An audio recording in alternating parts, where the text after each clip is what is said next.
Assalamualaikum warahmatullahi wabarakatuh. Bismillahirrahmanirrahim. Alhamdulillahi rabbil alamin wa kafa, alladzi an'ama alaina wa hada. Wassalatu wassalamu ala nabiyyil mustafa sayyidina wa maulana Muhammadin al-mujtaba wal muqtafa wa ala alihi wa ashabihi ahli sidqi wal wafa. Amma ba'du. Habaibana al-fudala wa masyayikhana al-a'izza wa ulama'ana al-kurama, para habaib, masyayikh, para alim, para kiai, bil khusus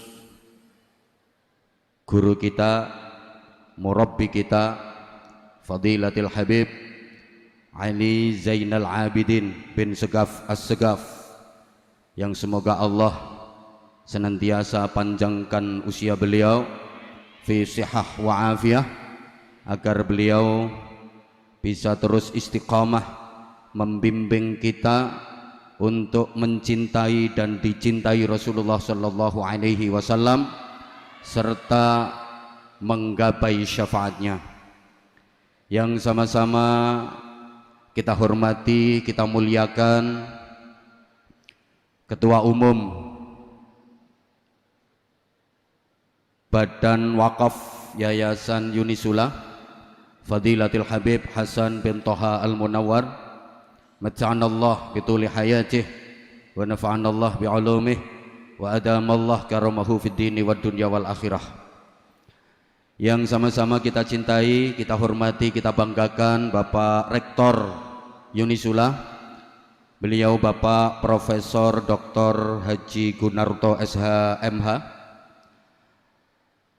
Wakil Rektor 1, Wakil Rektor 2, Wakil Rektor 3, para dekan, para wakil dekan, para pejabat struktural di lingkungan Unisula yang sama-sama kita hormati, seluruh mahasiswa dan mahasiswi Unisula yang mudah-mudahan menjadi generasi yang sholihin sholihat, mudah-mudahan menjadi generasi yang ulul albab, generasi yang pelopor bukan pengekor, yang pengais bukan pengemis, yang perintis bukan pewaris, yang penggerak bukan penggertak, yang punya karakter bukan yang karaten, yang luar biasa bukan yang biasa di luar, yang ahli zikir bukan yang tukang kentir, yang ahli Quran bukan yang suka pacaran, yang ahli sholawat bukan yang ahli maksiat.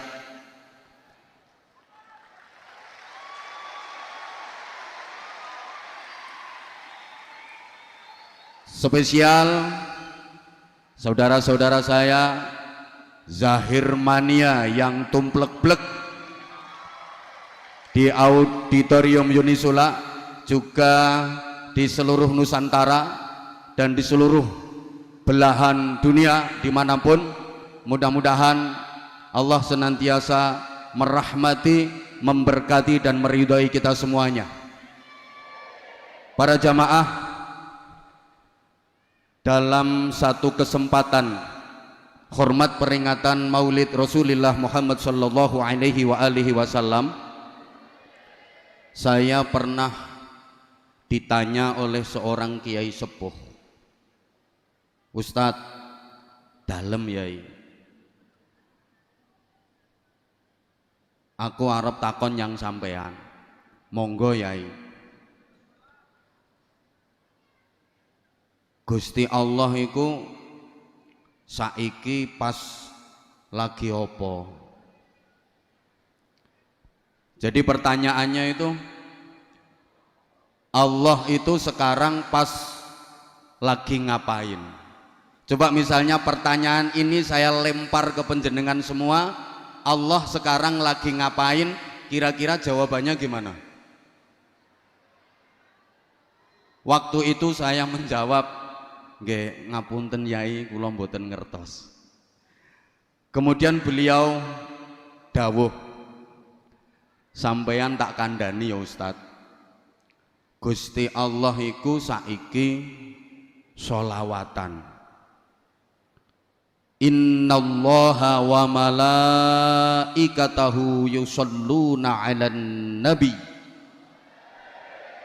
Innallaha sak temene Gusti Allah wa malaikatahu lan pira-pira malaikate Allah iku yusholluna padha maca sholawat pakai fi'il mudhari yang salah satu faidahnya tadullul istimrar, menunjukkan makna terus menerus berkesinambungan, selalu terus menerus tanpa henti. Jadi Gusti Allah dan seluruh malaikat itu selalu terus menerus tanpa henti bersolawat kepada Nabi Muhammad sallallahu alaihi wasallam. Maka Allah pun memerintahkan, ya ayyuhalladzina amanu sallu alaihi wasallimu taslima. Wahai orang-orang yang beriman, bersolawatlah kalian dan sampaikanlah salam kesejahteraan kepada baginda Nabi Muhammad sallallahu alaihi wasallam. Jadi para jamaah, kalau ada pertanyaan siapa yang paling suka bersolawat, siapa yang paling seneng bersolawat, siapa yang paling hobi bersolawat, jawabannya yang paling suka bersolawat, yang paling seneng bersolawat, pertama Allah subhanahu wa ta'ala. Yang kedua para malaikat. Semua malaikat itu kesukaannya bersolawat. Semua malaikat itu kesenengannya solawat. Sedaya malaikat niku hobine solawat. Allahumma sholli ala Muhammad. Nah, kalau kita seneng solawatan, berarti kesenangan kita sama dengan kesenangan para malaikat. Kesukaan kita sama dengan kesukaan malaikat. Hobi kita sama dengan hobinya malaikat. Lah, wong kuwi nek senengane padha, senajan wong liya dadi bolo, mergo senengane padha.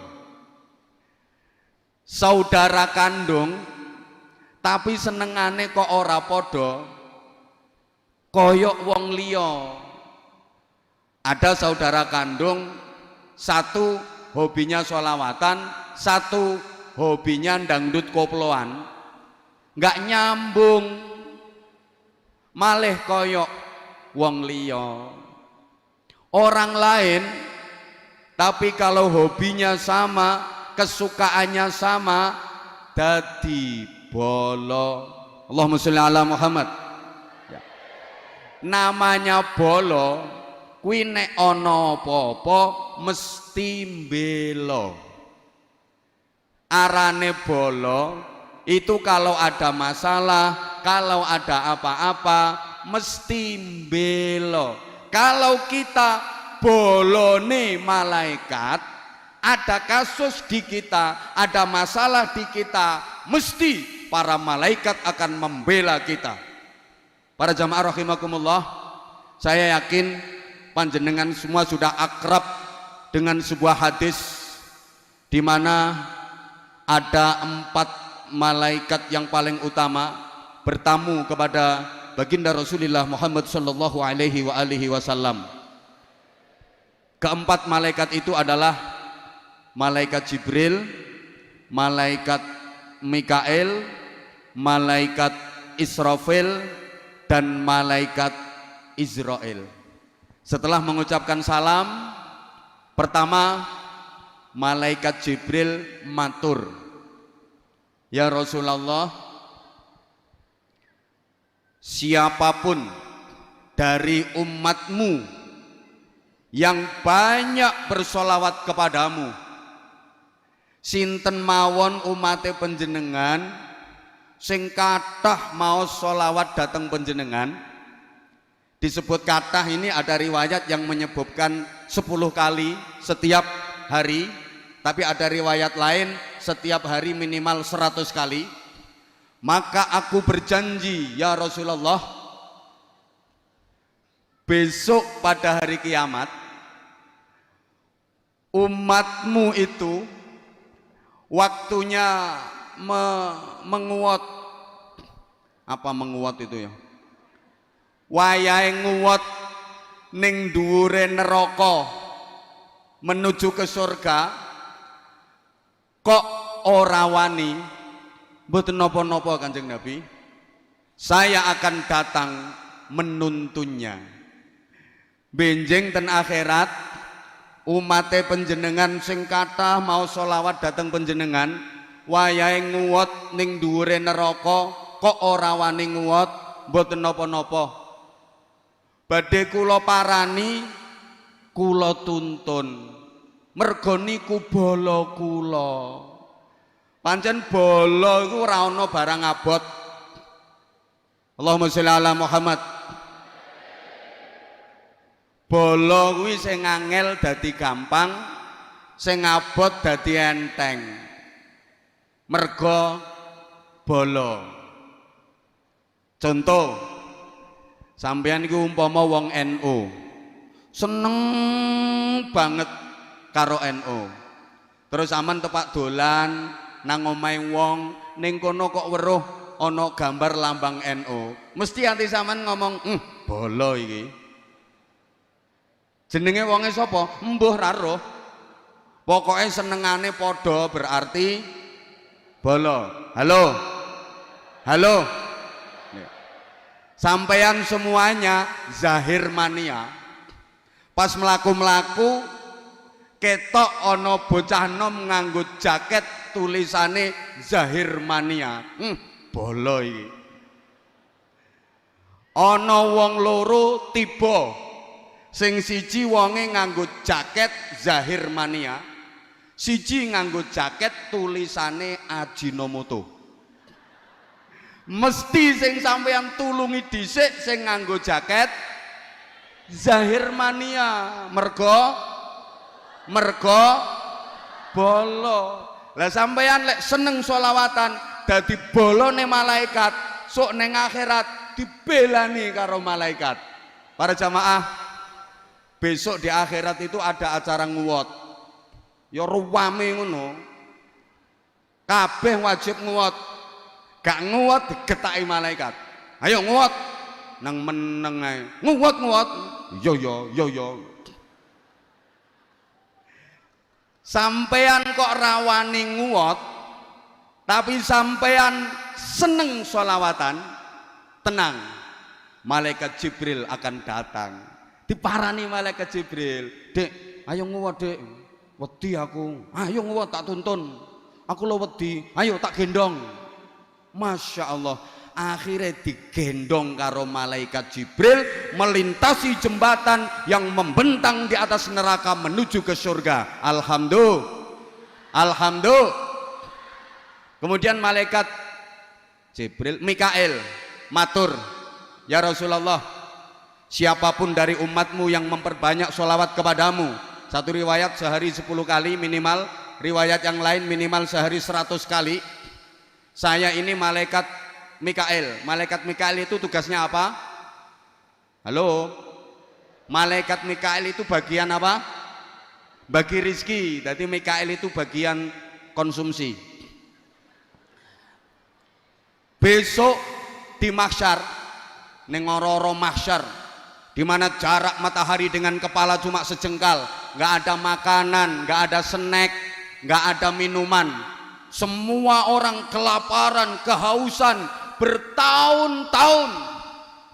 Maka ya Rasulullah, saya berjanji, siapapun dari umatmu yang memperbanyak sholawat kepadamu, aku akan memberikan minum kepadanya dari air telaga Kausarmu. Jadi benjing ning mahsyar, malaikat Mikail karo anak buahe iku bagiane bagi-bagi minuman. Khusus kanggo wong sing seneng sholawatan. Malaikat Mikail sa anak buah iku lho andum banyu. Yang dingin Mas, yang dingin, yang dingin. Yang dingin Mas, yang dingin, yang dingin. Yang bolo, yang bolo. Yang suka sholawat Mas, yang bolo. Yang bolo, yang dingin Mas, yang dingin, yang dingin. Yang tidak bolo nggak boleh. Ono kok zahir mania, malaikat aku njaluk ngombe, nyoh bolo to. Oh yo zahir mania. Dikei, Mas aku njaluk ngombe. Ajinomoto ora. Iki merek terasi. Ora bolo. Sing ra bolo rantuk. Halo. Halo. Ya Allah ya Karim.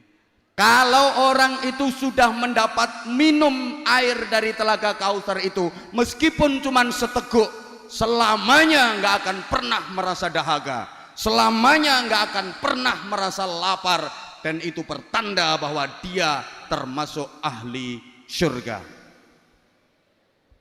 Yang ketiga, malaikat Israfil matur, ya Rasulullah, saya ini malaikat Israfil.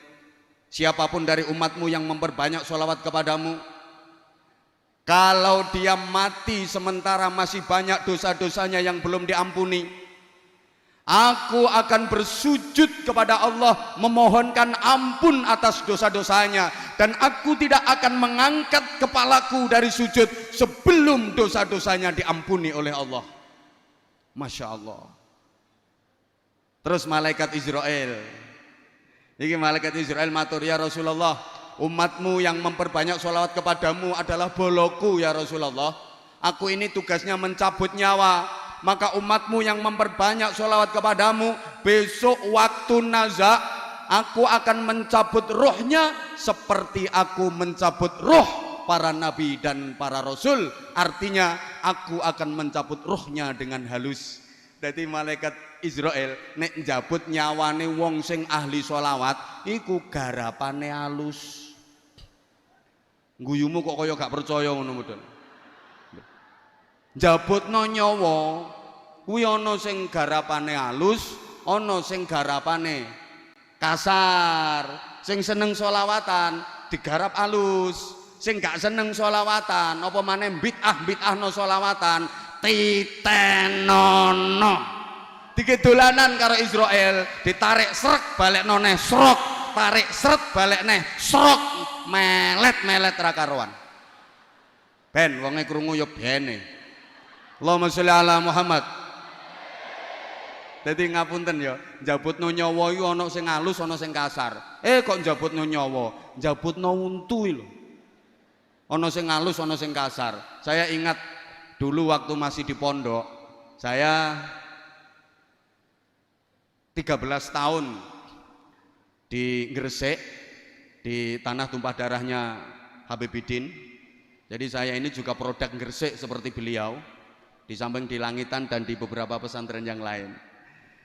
Saya waktu masih di pondok itu pernah sakit gigi, tayang wis gak kuat, begitu enteng niat tak jabutno. Saya datang ke klinik, poli gigi waktu itu udah tutup, soalnya aku datang wis kesiangan, tapi dokternya belum pulang. Sakumara ditakoni karo doktere, "Lapa Dek?" "Badhe njabutne untu Pak Dokter." Akhirnya ditakoni maneh, "Sing murah apa sing larang?" Lah sing murah pinten, sing larang pinten? Sing murah 30.000, sing larang 70.000. Nah, waktu itu duitku cuma 50.000. Aku mikir, sing murah mawon Pak Dokter. Ya wes mangap. Saya disuruh mangap, terus disontek kretek. Aduh, kok sakit Pak Dokter? Murah kok. Murah njaluk penak. Ya wes metu. Saya disuruh nunggu 10 menit. Begitu selesai 10 menit, saya dipanggil lagi. "Dek, mrene." "Nggih Pak Dokter, aku dikongkon mangap maneh." Dekne nggawa catut. Dadi untuku ki dicatut, diongkak-ongkek, diobat-abetno, merucut. Aduh, kok sakit Pak Dokter? Murah njaluk penak. Tapi dari situ saya dapat hikmah. Ternyata apa ae lek sangune kurang, iku dadine loro. Allah ya karim. Ibu bapak, sampeyan mboten gadah rencana njabutno nyawa? Hah? Rencana sampeyan sok wayan njabutne nyawa iku golek tarif sing murah apa sing larang? Sing rajin sholawatan. Orang yang ahli bersolawat demi Allah, ini udah sumpahnya malaikat Israel akan mencabut rohnya seperti mencabut roh para nabi dan para rasul. Halus. Bukan hanya itu, orang yang ahli bersolawat, memperbanyak bersolawat, ketika proses sakaratul maut, Rasulullah Muhammad sallallahu alaihi wasallam datang menungguinya. Wong niku nek ahli solawatan, ketika proses kematian Kanjeng Nabi rawuh. Tidak ada manusia di dunia ini yang lebih dekat ke kita melebihi Rasulullah sallallahu alaihi wasallam.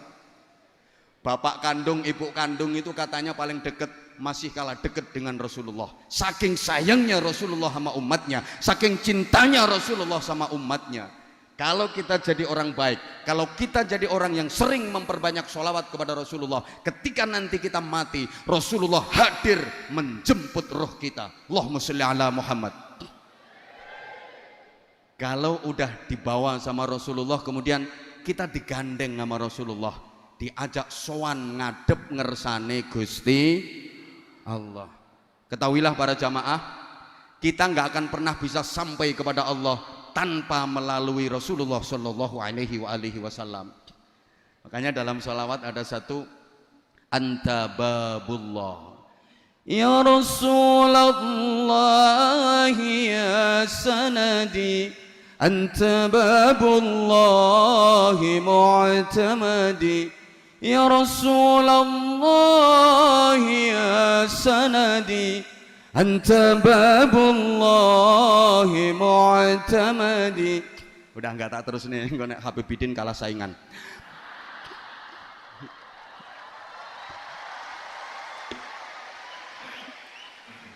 Allah, saya itu dulu ngefans banget sama Sayyidil Walid beliau, Habib Segaf As-Segaf. Itu kalau sholawatan, kalau gambusan, aku ngefans banget. Sekarang ketemu sama putranya, tapi saya ngefans abai.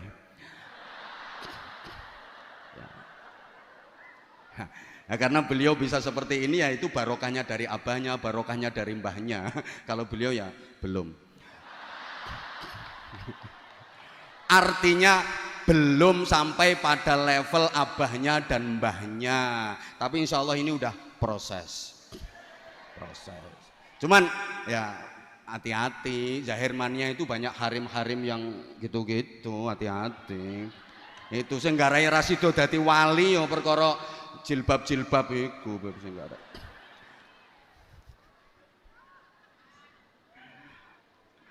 Anta babullah ya Rasulullah, engkau adalah pintu untuk bisa wusul kepada Allah Subhanahu wa taala.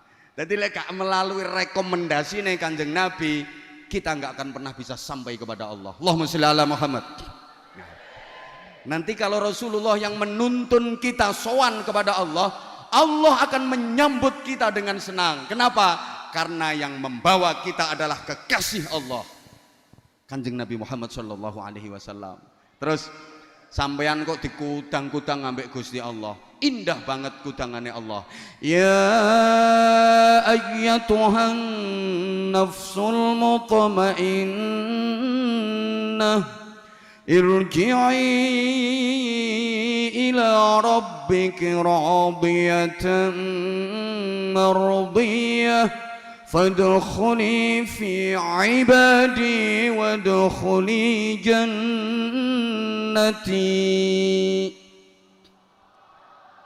Wahai jiwa yang tentram, wong apik, zahir mania, mahasiswa-mahasiswi Unisula, sak dosene, sak dekane, sak rektore, izin Pak. Rektor itu artinya tukang ngoreksi sing kotor-kotor. Lah iya, yang kotor yang nggak bener harus dibuang semua. Nah, kalau dekan itu idenya meyakinkan gitu. Dekan. Sing paling melas iku dosen, omongannya sak dus-dus bayarannya cuma sak sen. Paling melas.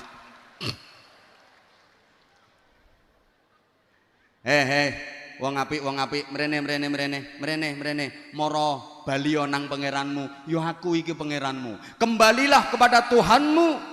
Aku ini Tuhanmu. Radiyatan mardiyah. Radiyatan seneng, mardiyatan disenengi.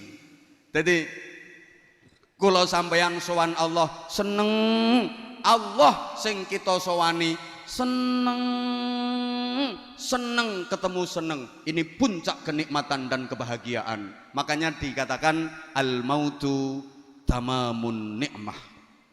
Kematian itu adalah sempurnanya kenikmatan. Sampeyan ning donya iki pernah ngrasakno nikmat opo sing paling nikmat menurut sampeyan?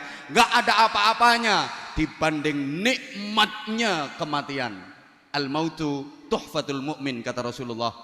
Mati itu hidangannya orang mukmin. Mati iku rampatane wong mukmin, jajane wong mukmin. Ad-dunya darul amal wal akhirah darul jaza. Donya iki nggone amal, akhirat nggone balesan, nggone bayaran. Mangkane wong mukmin mati iku marani bayaran. Ya seweneng tanggal 6. Allahumma sholli ala Muhammad. Radiyatan mardiyah. Seneng. Cuma maaf, rata-rata manusia itu takut mati. Betul?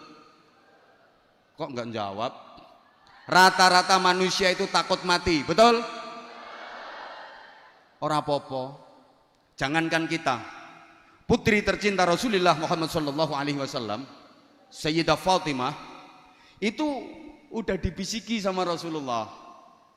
Nduk Fatimah, kamu nanti di surga bareng sama aku, di surga derajat tertinggi, dan kamu nanti akan menjadi sayyidatun nisa'i ahlil jannah, ratu dari wanita-wanita penghuni surga. Aku seneng banget. Ngoten mawon Sayyidah Fatimah niku tasih ajrih pejah. Sek wedi mati pernah matur kepada Rasulullah, "Abah, apa nduk? Kenging napa to Bah tiyang niku kok pejah barang? Kenapa sih orang kok harus mati?" Jawab Nabi, "Ya, semua orang yang mati, nduk. Saya takut, Abah. Kula ajrih, Abah. Yo kabeh wong yo wedi mati. Rapopo saiki awakmu wedi mati. Sok nek wis wayahe awakmu pengen-pengen dhewe. Dadi pengen-pengen dhewe nek wis wayahe. Iki ana sing wis pengen. Pak Rektor sampun pengen? Oh dereng. Mboten napa-napa Pak Rektor. Sakniki dereng pengen wong ngono kuwi kadang-kadang pingine dadak. Ya mungkin saat ini dereng pengen kok ndukin dalam terus pengen ya orang ngerti ya. Kadang-kadang dadak kepinginannya. Radiyatan Loh, enggak. Saya durasinya kan cuma 30 menit.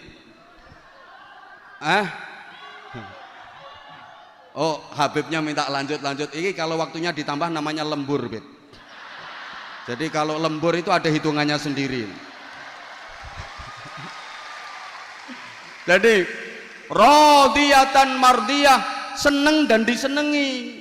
Makanya orang kalau matinya baik itu yang laki kelihatan makin ganteng wajahnya, makin bersih auranya. Yang perempuan juga kelihatan makin cantik, makin manis, makin bersinar. Bibirnya menyunggingkan senyum, kemudian keningnya berkeringat. Itu diantara tanda-tanda mati husnul khotimah, tanda-tanda mati apik. Yamutul mukmin bi'irqil jabin. Orang mukmin meninggal itu bathuke kemeringet. Kenapa? Orang kalau matinya baik kok nek lanang tambah bagus, nek wedok tambah ayu, mergo seneng. Pancene seneng iku nambahi rupa. Susah iku nyuda rupa. Ana wong lanang ora pati bagus, ora pati ganteng, tapi sugih, atine seneng. Ngono ku disawang ya sedep ngono. Sedep. Wong lanang rupane ganteng tapi melarat, ya kebyur. Kaya TV ra ono antene ngono. Dadi modele rodok mangkak ngono. Ana bocah wedok prawane biasa rapate ayu, terus dirabi wong lanang sugih. Ngono ku oleh 3 wulan yo mundak pantes ngono. Sikil-sikilane mundak apik, pundak-pundakane mundak apik ngono. Ana bocah wedok prawane ayu banget, terus dirabi wong lanang melarat. Lah sak wulan yo rusak kabeh. Mlakune sampai begagah-begagah. Ya perkara kakehan dijak usung-usung boto. Nyereti geledekan ngono dadi wis rusak kabeh. Mergo susah. Wong lek matine api itu gembira berjumpa dengan Rasulullah, gembira berjumpa dengan Allah, gembira diperlihatkan nikmat surga. Lah nek matine elek iku biasane yo mundak elek rupane, mundak wireng mencoreng. Lambene mecow-cuw, ilate melet, muntuk-muntuk, matane melorok mendelik-mendelik. Mundak elek. Enek kok wong nang donya ning ganteng bareng mati mundak elek, mecow-cuw nyaprut, modele kaya ora patek setuju dipateni.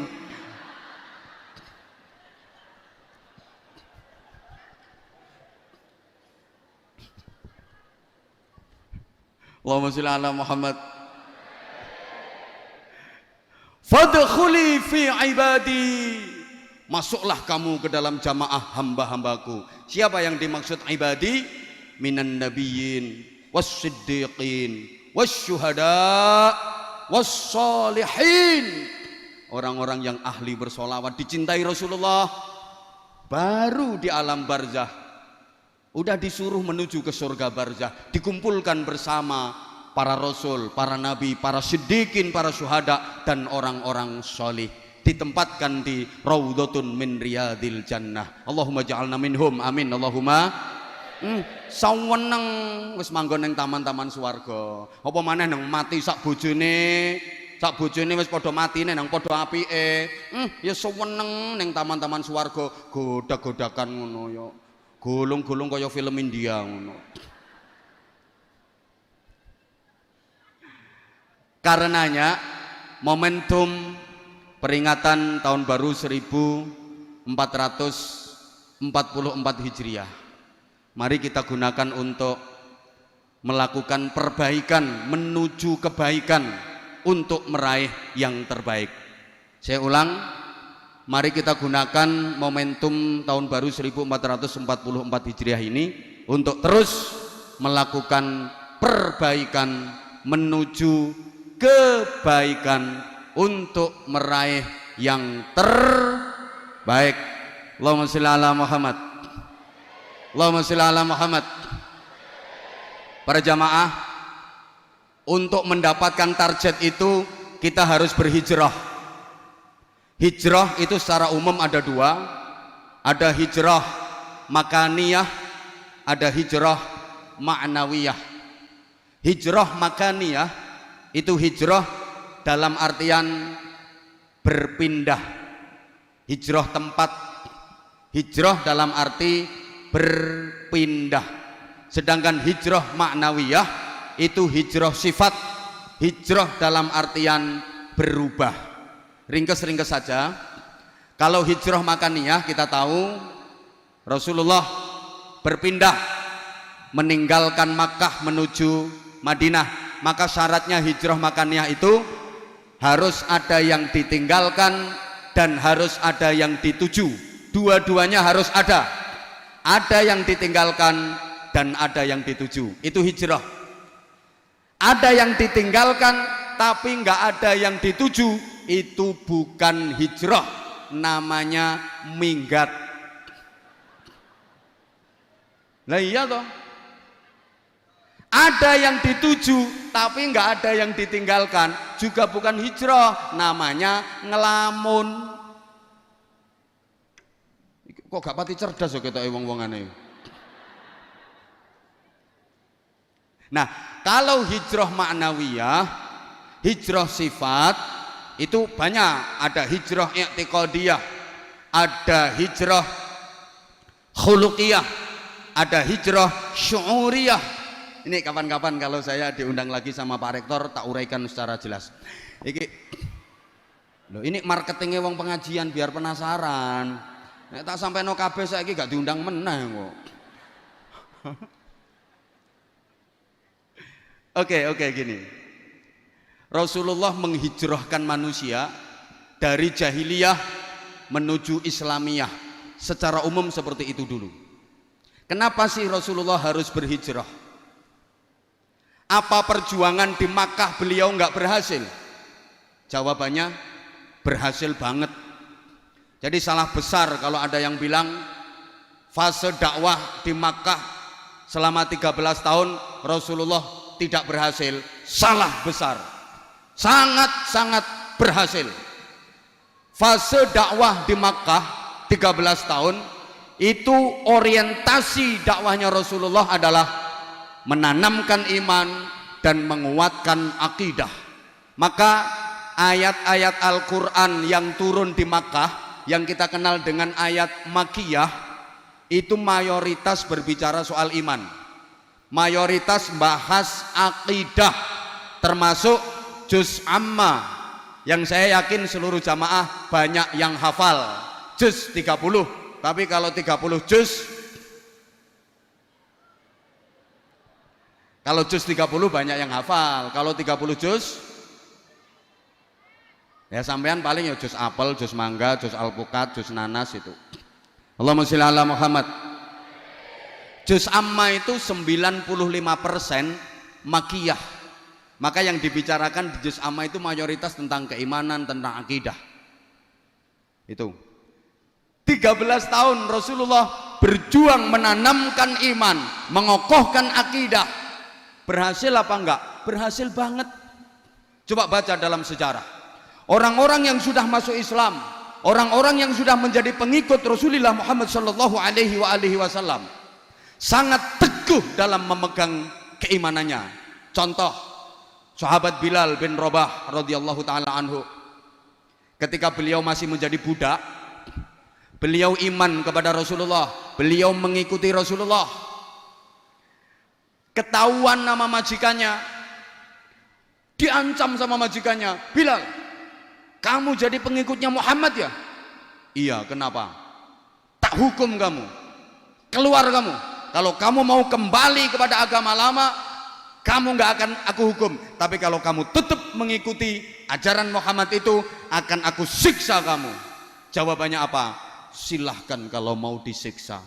Akhirnya Bilal disiksa dengan siksaan yang sangat pedih.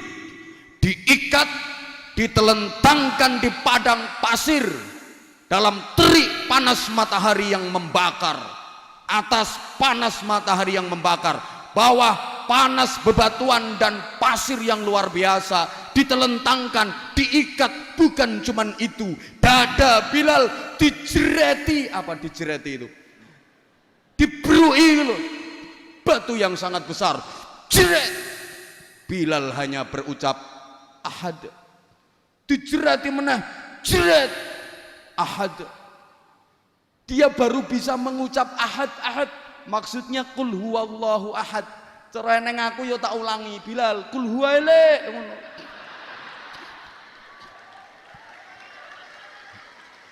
Jadi ternyata Bilal yang ngamal no ijazah teko aku. Ahad. Dia dijerat, ayo kamu kalau keluar dari ajaran Muhammad tak bebaskan dari hukuman ini. Tapi kalau kamu tetap ngotot, tak siksa lebih parah. Jerat, ahad. Dijerati meneh, jerat, ahad, ahad. Akhirnya konangan Sayyidina Abu Bakar Siddiq. Kemudian Bilal dibebaskan, ditebus, dibeli sama Abu Bakar Siddiq dan dibebaskan. Betapa kuat keimanannya. Itu diantara keberhasilan Rasulullah. Ada sahabat namanya Yasir, satu keluarga beriman kepada Nabi, mengikuti ajaran Nabi.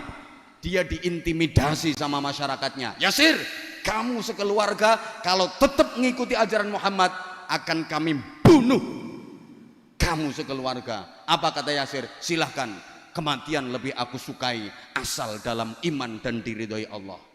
Akhirnya Yasir sekeluarga dibakar hidup-hidup sama masyarakatnya demi mempertahankan iman, demi mempertahankan akidah.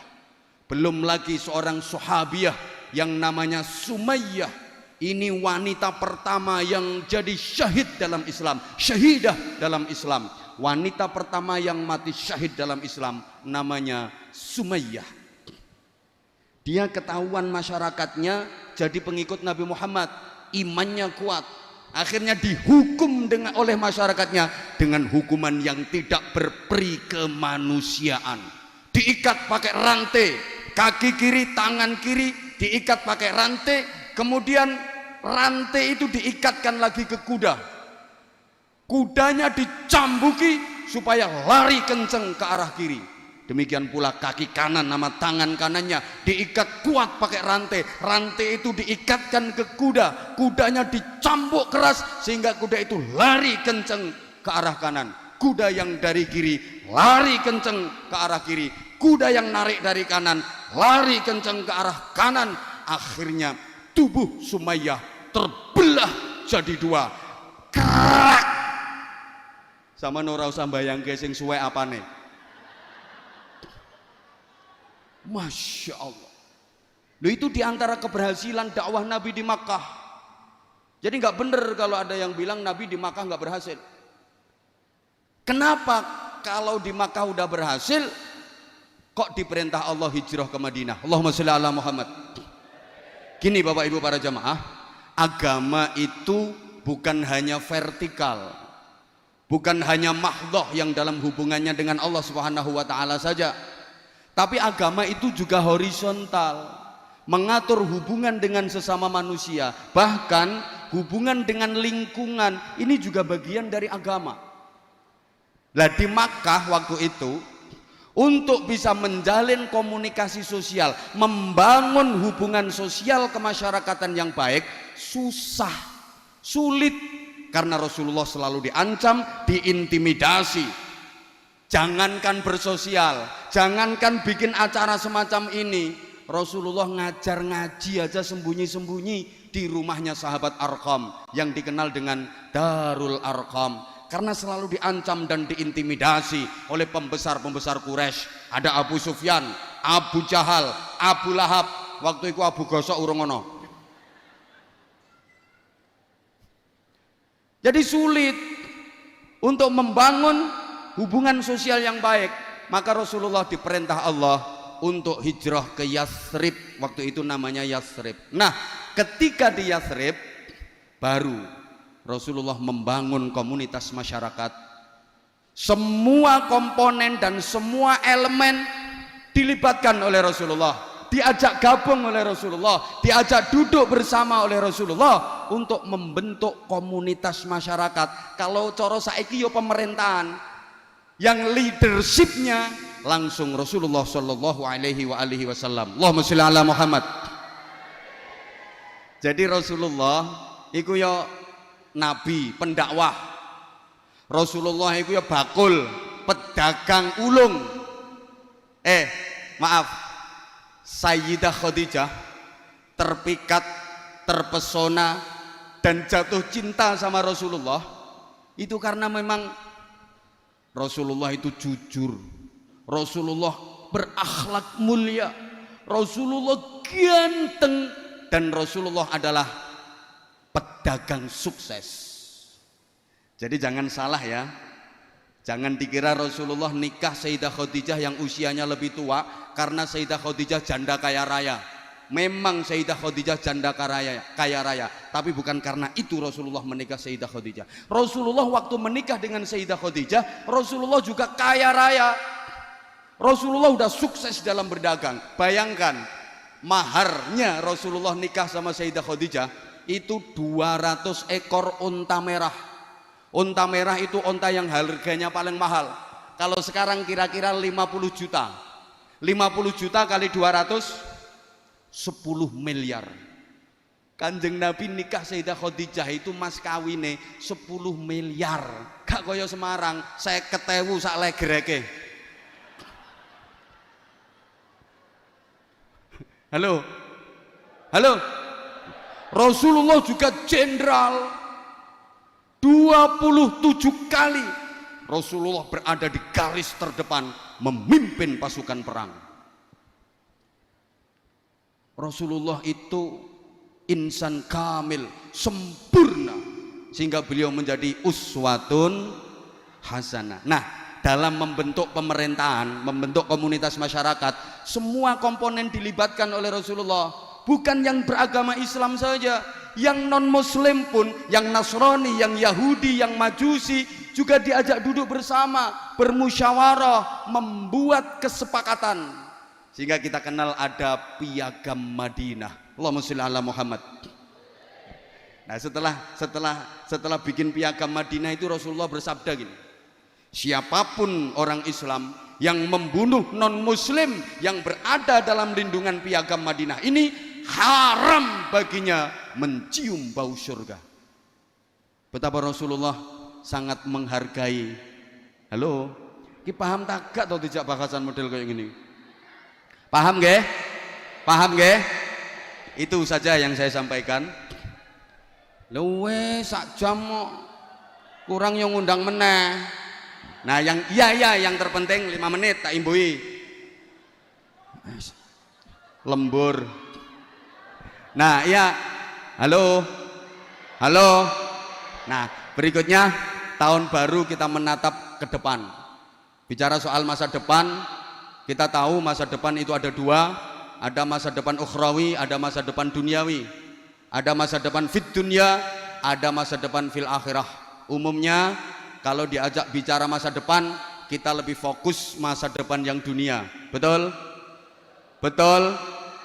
Contoh sederhana, kalau misalnya kita mau bangun rumah, itu yang kita planning rumah yang pasti akan kita tinggali selamanya, atau rumah yang pasti akan kita tinggalkan selamanya. Allah, iki sing teko ki ayu-ayu tapi kok on ya modele.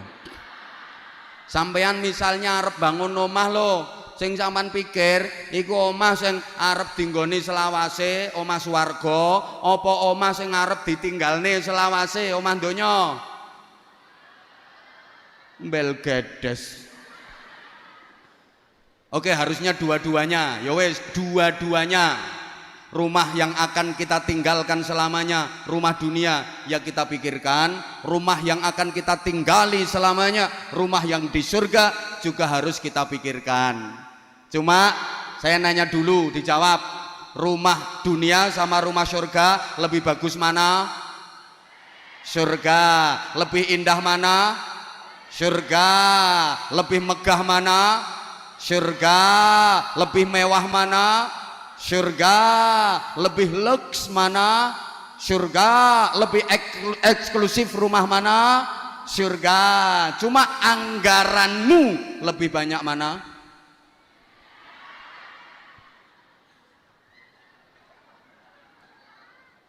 Rumah dunia yang pasti akan kita tinggalkan selamanya, kadang ratusan juta bahkan miliaran. Kita sadar kalau kita udah mati nggak ada yang kita bawa. Cendelo sitok gak katut, ngono sampai miliaran. Sementara rumah yang akan kita tinggali selamanya di surga gak mikir. Coba misalnya ada kotak amal untuk yatim, itu untuk bangun rumah di surga. Kotak amal untuk masjid, kotak amal untuk pesantren, itu untuk bangun rumah di surga. Sampean bawa duit 100 ribu, 50 ribu, 20 ribu, yang dimasukin kotak amal berapa?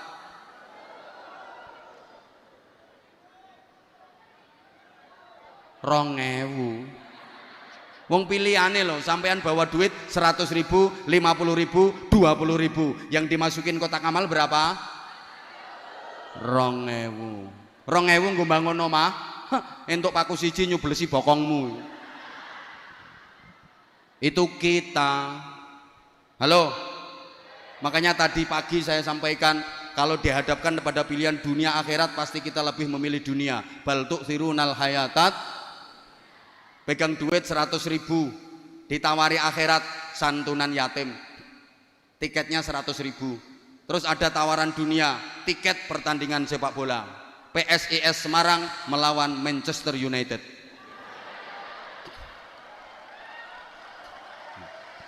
Yang ketawa berarti merendahkan bangsa sendiri kamu. Sopo ngomong ra mungkin mau.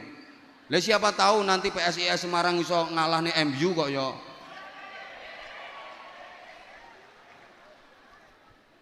Kira-kira sampean pilih santunan yatim apa bal-balan? Itu kita. Halo, misalnya pengajian ini ditiketkan, nggak usah larang-larang, 50.000 tiket pengajian sing ceramah Anwar Zahid. Terus dangdutan tiketnya 50.000 juga. Milih pengajian apa milih dangdutan? Percaya jamaah yang hadir pasti pilih pengajian sing ditinggal. Itu kita. Halo, maka kita harus adil bagaimana menyikapi dunia dan akhirat. Ada satu petunjuk praktis, wabtaghi fima atakallahu daral akhirah wala tansa nasibaka minad dunya. Cari kebahagiaan akhirat tapi jangan lupakan bagianmu di dunia. Ingat Bapak Ibu para jamaah, dunia betapapun indahnya itu sifatnya hanya mungkin. Akhiratlah yang pasti. Apapun yang akan terjadi dalam kehidupan kita di dunia ini, mulai malam ini sampai nanti kita mati, itu sifatnya hanya mungkin dan mungkin, kemungkinan dan kemungkinan. Makanya kita kalau mau ngapa-ngapain dalam kehidupan dunia ini, kita disuruh bilang insya Allah, kalau Allah menghendaki. Karena di dunia nggak ada yang pasti. Halo, kadang udah direncanakan mating mateng, nyatanya gagal. Ada apa enggak? Ada apa enggak? Halo, yang pacaran udah seneng sama seneng, tir podo irenge, sir podo kentire, wong tua podo setujune, urung mesti dadi bojone. Kadang nek pacaran 12 tahun, entek-entekane dirabi kancane dhewe. Dunia itu nggak ada yang pasti kok. Halo, hanya mungkin. Coba saya tanya, bocah wedok sing rupane ayu karo sing rupane elek, rabine dhisik endi? Ra mesti. Kadang sing rupane elek rabi dhisik, sing rupane ayu ra payu-payu. Dijajal ditinggal, dijajal ditinggal, dijajal ditinggal.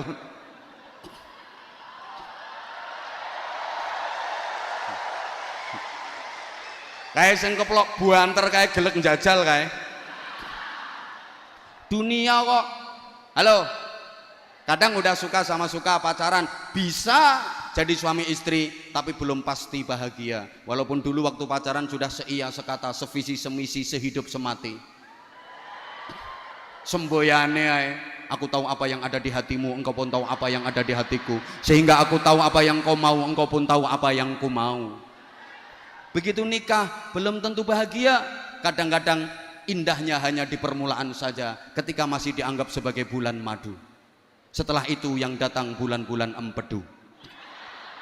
Apalagi kalau nikmatnya sudah dikredit lebih dulu. Begitu nikah sudah jemu, gaweane padu, omongane wagu, saru, wis ora seru tur gak lucu, tidak seindah waktu itu.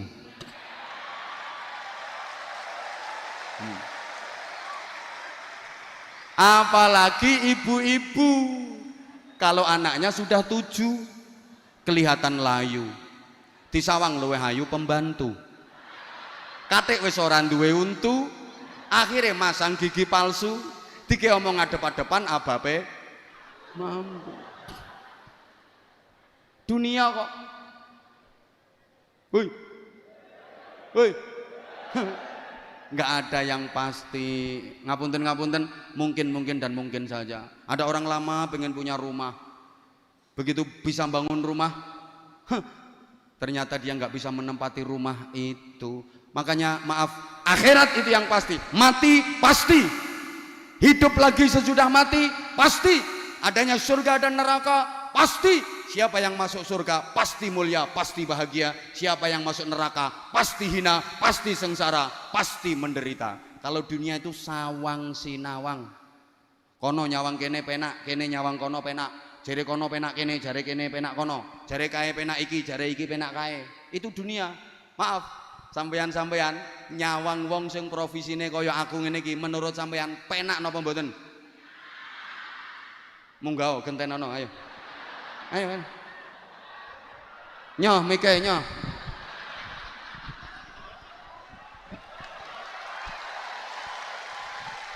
Ayo nyoh gantenono. Yang bilang penak nyoh gantenono. Pikiranmu penak lah ngene to. Penake nyekel mik ngoceh sak jam ya hasilnya sakmono akeh. Pikiranmu lah kuwi to. Lho sampean ora mikir resikone. Coba salah ucap, sabkul lisan, keprucut omong bisa jadi kasus besar. Apalagi figur publik. Coba. Atau misalnya yang saya sampaikan salah, jamaah tidak ngerti kalau salah karena jamaah meyakini saya lebih pinter daripada jamaah, padahal yang saya sampaikan salah. Makanya ini belum tentu saya dengan sampean belum tentu lebih pinter sampean kan? Yang saya sampaikan keliru, salah, didengar jamaah ribuan kayak gini, mereka meyakini benar, akhirnya dilakoni. Berarti saya menyesatkan ribuan jamaah. Berapa dosa yang saya tanggung? Dunia akhirat resikone. Mulane pantes nek larang. Lah kan semakin berisiko semakin mahal. Lah dirimu yang murah wong cangkemmu ora berisiko.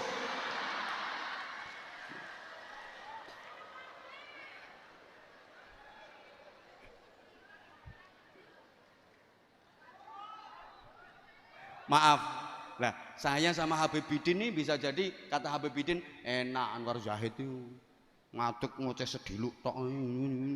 Wah aku kudu peteng dengan gerak nih jamaah ngatur jamaah. Nah, kalau saya ya enak ndek nih karena rakat aina ya syauqan ngono tok. Sing nerusne kan iki sing nerusne. Yo enak ndek eneh.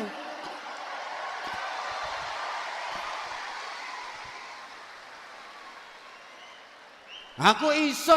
Assalamualaikum. Sing nerusne kan iki. Sing petentengan sampai ototis dulu sak jempolan sikil. Iki. Tapi engko sing entuk akeh iki. Ngono.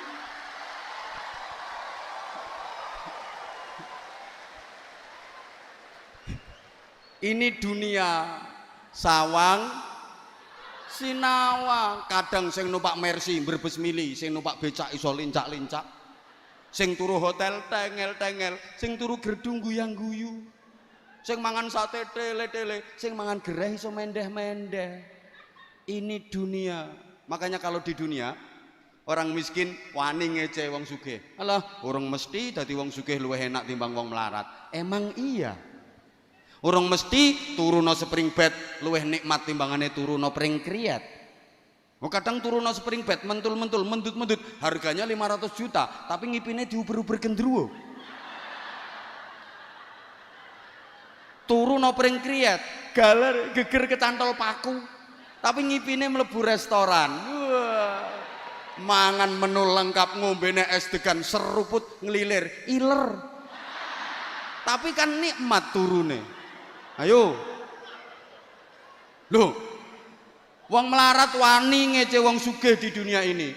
Urung mesti makan di restoran mewah lebih nikmat daripada di tengah sawah. Mangan yang tengah sawah ra mikir utang.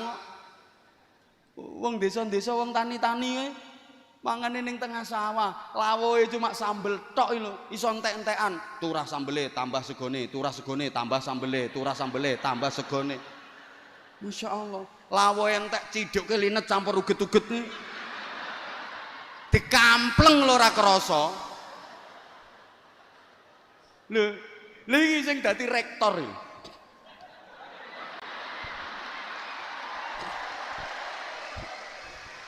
Makan di restoran mewah dengan menu lengkap, minuman lengkap, baru dapat 2 sendok keselek karena dia dengar dari belakang ada orang dehem.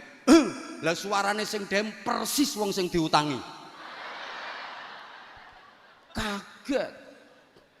Itu kalau di dunia begitu. Kadang yang dapat hadiah malah susah, yang kena musibah tambah bunga. Ono lho. Entuk hadiah malah susah, entuk hadiah umroh nilainya 20 juta malah susah, mikir selamatane, mikir oleh-oleh, mikir. Ya nek sing entuk hadiah umroh dekan, dosen, mending duwe tabungan. Lah sing entuk hadiah umroh model ngene-ngene iki. Lagi sekali tampil uman pironan nih. Kadang ngaweh ini sampai linu ini.